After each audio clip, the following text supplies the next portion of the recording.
Hello, everyone. This is Coach Corey Doggs of actionCOACH Business Coaching. I'm excited to have Tracy Johnson, CEO and Transformation Leader of InitiativeOne with us today. Tracy's education and experience prepared her for a distinguished career in healthcare. She is a Bachelor of Science in Nursing, is an RN, and also has an MBA.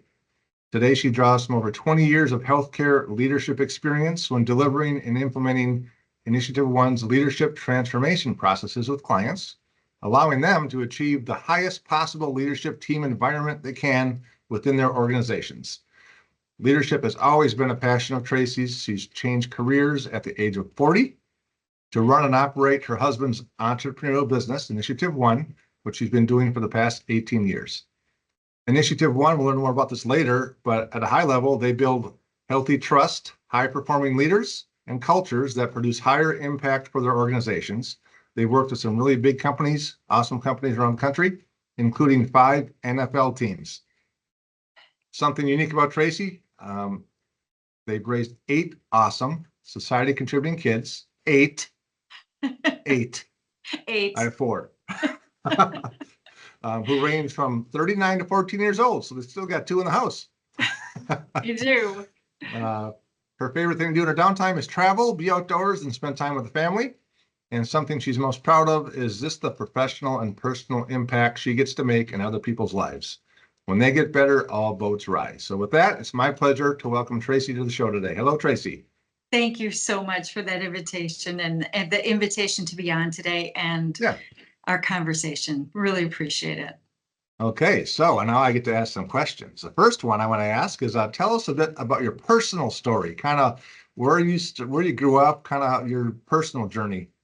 Sure. I actually grew up here in Green Bay, Wisconsin. Okay. So I am local to the region in Wisconsin and spent the first 20 years of my life just developing in healthcare, actually, of my career, I should say, in my career in healthcare, working at one of the local hospital facilities. So working 24/7 in a lead nursing position. Okay. Where did you go to school? I went to school at Belling College of Nursing. So I graduated again right here in Green Bay, Wisconsin. Okay, cool. All right. Now that was your healthcare leadership journey. Yeah. What made you switch? So in healthcare, what I learned and what I found is that I was very interested in the business side of healthcare. I loved the caretaking part in terms of my nursing expertise and being able to help patients and families and the things that we did in health in my nursing career. It translated for me in the business side. They always asked me to step up and start new services in the hospital. So what I tended to do was startups actually in the hospital, which began my entrepreneurial spirit, right?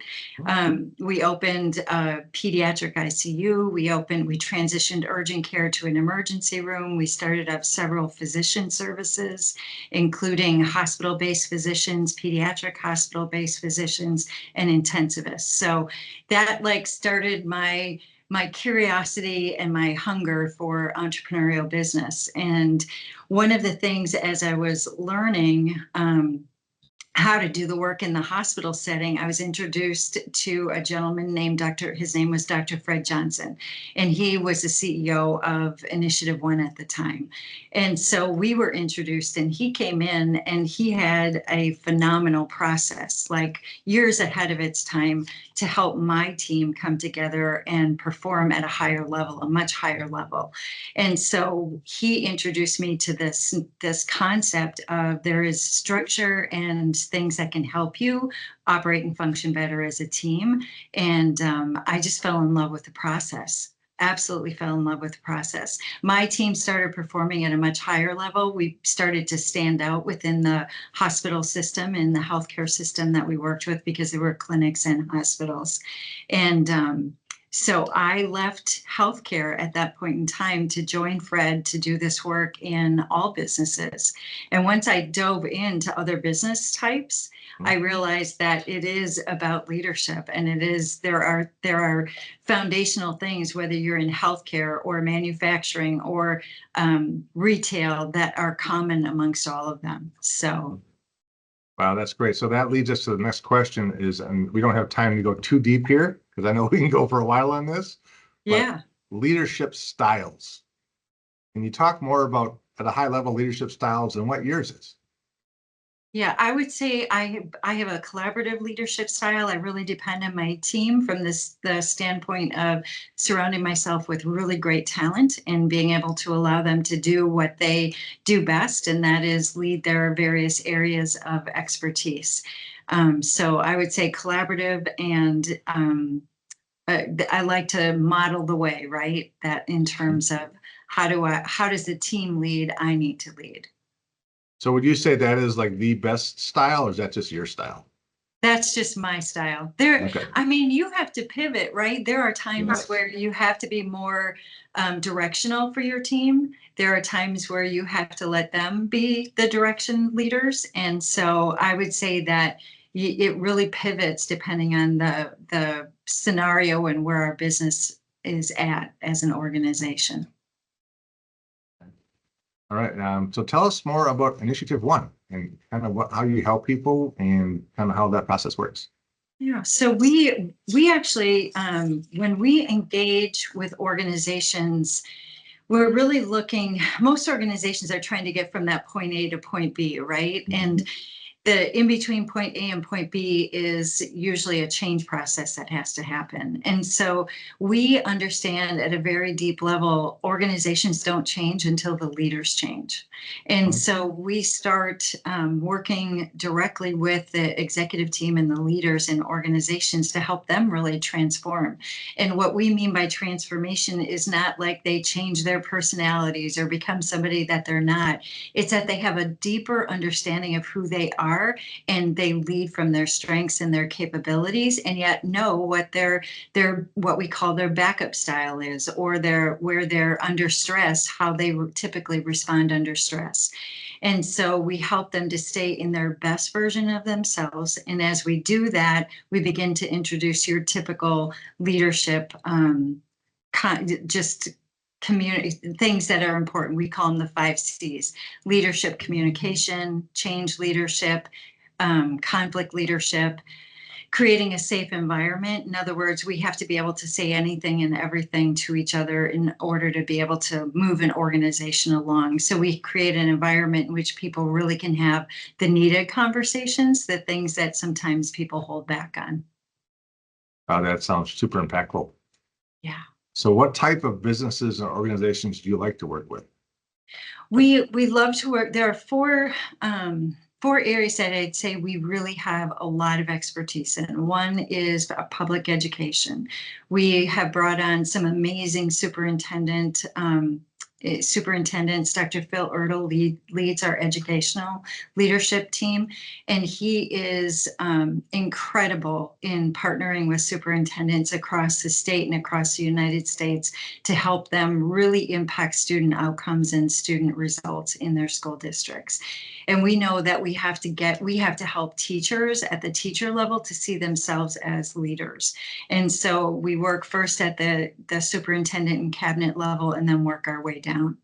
Um, then we also work in healthcare. We've done a ton of work in healthcare with physician groups, with independent practices. We have a large research institute that we work with out in Phoenix, Arizona, Scottsdale, Arizona, that we've had a 20-year relationship with. And they're doing some of the cutting edge work in relation to cancer research and just healthcare research in general. And they need tune-ups every so often. So we go in and work with them and help their teams really succeed and stay active in growth mindset and being the best version of themselves. So it requires a lot. Then we also work in manufacturing. Wisconsin is a heavy manufacturing state. And so manufacturing is an area that, again, we bring a vast history of process improvement from our our founder's original work with Rosetta Riley with the auto manufacturers in Detroit, Michigan. Okay. He grew up with them and help them design not just the process side, but the people side. And so everything that we do on the leadership transformation side, it really is modeled and mapped to process improvement in organizations. So it's a really good fit for us to be working in manufacturing. And then lastly, we do a lot of work in retail. So the retail organizations that we work with typically are in growth. And if you know anything about grocery store businesses or retail businesses, they don't necessarily have college degrees on how to be a store manager at a grocery store. And so we've partnered with some really amazing retail organizations and helped them build leadership bench strength across multiple stores across their state or the regions that they're working and growing in. Okay. Well, and you mentioned NFL football teams. So you Oh, you work with yes. some Oh, sports yes. organizations too, huh? We do. It's so funny. And Fred will talk about this. Fred, we can do $1 million turnaround in an organization by going in and working with their leaders and get the return on investment significant. And it will kind of be like, no big deal. But he could walk into an NFL locker room and everybody wants to know everything that's going on in that NFL locker room. And so, but our CEO, our founder, Fred Johnson, who's my husband, previous CEO, he continues to work with NFL teams today, and he does amazing work at an individual coaching perspective and working in the locker room. It's all about the chemistry in the locker room. And the old way of leadership, top down, do it my way or the highway, really doesn't work even in athletics today. You have to build relationship with people in order to increase your effectiveness as leaders. And so Fred will go in and work with the coaching staff and really talk about those generational differences in coaches versus new athletes coming out of college. Well, there's so many parallels in that world with it's just teams, right? Whether it's in business, Yes. big or small, sports, high school, college, professional, it's the dynamics and chemistry, right? It is. It And absolutely leadership, is. obviously, to make that happen. Yeah, which is all about dynamics and chemistry. I mean, leadership today is not about telling people what to do. It's about managing energy in your team and making sure that you're inspiring and moving them along in a direction in a way that they will be attracted to and follow, quite honestly, because followership is a gift. I heard this years ago and it stuck with me, but I heard it, good leaders make people like them and great leaders make people like themselves. Yes, yes, So that's good. that's powerful. All right. So you've been with InitiativeOne, you said 20 years now? About 20 years, yep. And how long as like CEO? Only for the last year and a half, actually. Okay. So that's I'm my new in question is this like, role. when did you realize that you wanted the role or could do it or had the confidence to try it? Like what, talk about that. Fred has founded and led the company for the first 24 years of the company's existence. And one of the things that we know, because we're a business as well, and we have to practice what we preach, right? Mhm. Fred is looking to exit the organization at some point in time. And so one of the things that we knew is we had to make sure that the organization can stand on its own. And so there's a lot of development of our team, a lot of development of sales and business development, business engagement processes that we have not had to do. I'll say not had to do in the first 20 years, or we've not focused on it. And the realization that in order for our team to grow, it was best for Fred to just become founder and support the team in their growth. And so it's been a transition for us. It's definitely been a pretty significant transition. And I was the chief operating officer and it was CFO. It was a natural evolution for me to step into Okay. that role. All right. Well, good for you. Now looking back, you've had a somewhat of a diverse career with where you started in the healthcare industry, the RN, and then management and leadership to where you are today. If you could go back to your high school or college days, would you change anything on your journey? Would you do anything differently? I would not. I mean, Wow. my philosophy is leave it on the field, like play the play and leave it on the field. And I feel like I did that through my healthcare career. And I tried a lot of things, did a lot of startups, was able to impact a lot of families and patients at the time. And I just keep learning. I just, and learning is a process, right? And it never it never stops. It's constantly evolving. And so I feel like I've always stepped into the right thing at the right time for the right reason. And so I wouldn't change a thing. My transition into the business world was at the right time. I had enough experience under my belt from a business perspective that I was able to step right into the role that I'm doing currently. Okay. Sorry, my light's flashing in my I see that. offices. Thanks for sharing. That's a great story on the journey. Next question, now that you're CEO, right? A lot of people have these beliefs. Well, we all have beliefs, and beliefs aren't true. They're just things we hold to be true.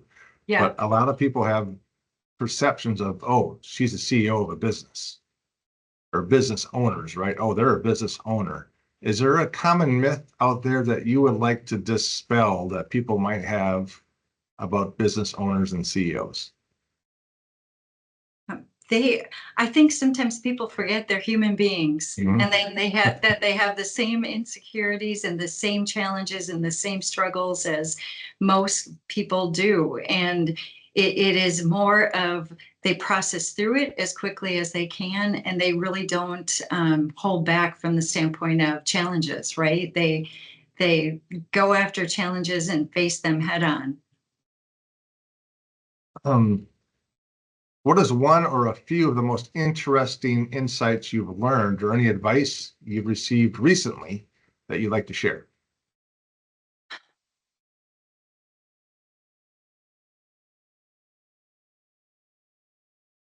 I think that the most recent Sure. advice that I've been Mhm. given really is it goes back to developing great teams requires focus, time, and attention. And so you always have to be paying attention to the things that you're spending your time on, right? Mhm. And so you get what you look for is what I'm trying to get at in terms Yes. of if you're looking for things that are broken, you will find them. If you look for things that are working and that you can capitalize or get better at, you will find them. And so you get what you look for. Wow, that's powerful. Thank you for that one. Yeah, you're right. It's interesting how the brain finds those things and points in those directions, right? Absolutely. Mhm. Absolutely. Okay, shifting gears a little bit, what is something new that you would like to learn? Something new that I would like to learn. It doesn't have to be professional either. Oh, I wasn't even thinking professional. Okay, good. Good. I think I would like to learn. I love to be outdoors, and I have a son who just loves um, spending time in the great outdoors. And so I think I would love to do a course. I think University of Wisconsin does some courses around Wisconsin that teaches about the topography and Oh, how Wisconsin was created and the types of plants in the various areas and regions of Wisconsin. interesting. Yeah, we've got great resources for that too. We do. Okay, now looking ahead the next 1 to 3 years, what is the number one area of growth you see for Initiative One? Our our largest opportunity at Initiative One really is in public education. We have made significant strides and we know the impact that we can make for students. It's been post-pandemic, it's been tough for school districts just from a recruitment and retention perspective and making sure that they're able to make impact for kids. And so I have always had a passion for learning and growing, and our work in public education and what we've seen happen in terms of those results and impact, it's been significant. And our goal is to grow that significantly over the next 3 to 5 years. Yeah, I have a passion for kids too. A lot of the service organizations I've been involved with through the years have all been kid oriented. Yeah. So yeah, that resonates with me. Yeah. Okay, now the opposite of that question, what do you see the number one challenge being, or maybe what do you think is going to get in the way of that growth, if anything? I think it would be, what I would say is that your typical business challenges, right? In Mhm. terms of what do we have in terms of people to be able to deliver services and growing our team in the way that it needs to grow, both from a business engagement perspective and delivery services perspective. So I think those are the two areas that we're focused on. Okay. All right, last question before we wrap up is what advice do you have for business owners who are trying to do it all on their own? Oh, ask for help. Uh-huh. No business owner is alone. You always have resources around you, and it always is helpful to get advice and asking for help from other people. So, All right, we'd like to give you a chance to give some shout outs to people that have impacted you on your journey. So if you want to give any shout outs, now is the time. Anybody you want to say, give a thanks to? yeah, my husband and partner, Dr. Fred Johnson, he is an amazing mentor and has been for the last 20 years. We have another individual on our team, Dr. Paul Metler, who, again, when I think about key mentors in my life, he has shaped how I think about things from a leadership standpoint. And he's able to take the research and help us to apply it in the business environment, which has been absolutely amazing.